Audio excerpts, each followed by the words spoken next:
back to Israeli news. On Sunday in Ofra, there was a drive-by shooting wounding 7 people. One of the people wounded was 21-year-old Shira Ishran, who is pregnant, along with her husband Amichai Ishran. She was rushed to hospital in serious condition. Doctors then had to perform an emergency C-section delivery on her son of 30 weeks.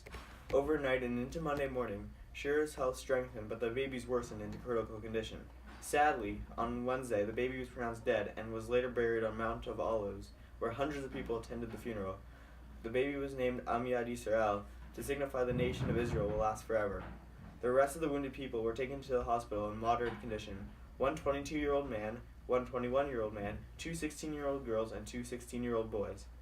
On Thursday, 2 Israeli soldiers were killed while another soldier and 1 civilian were wounded in a shooting.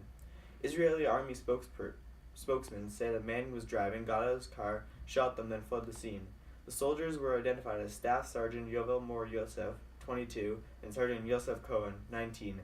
The 2 wounded were treated by paramedics on site and then transported to a hospital in Jerusalem. The soldier suffered a shot to the head and is in severe condition, while the civilian remains in serious condition but is now stabilized. One witness said, "There was massive fire, bullet after bullet, but not in bursts. In the past week, 14 Israelis were wounded in various attacks from Palestinian terrorists."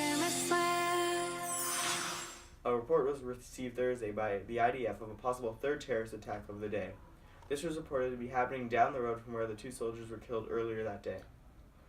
The army said it was investigating the incident, which took place at a junction near a gas station off of Route 16 below the site of the Migron community.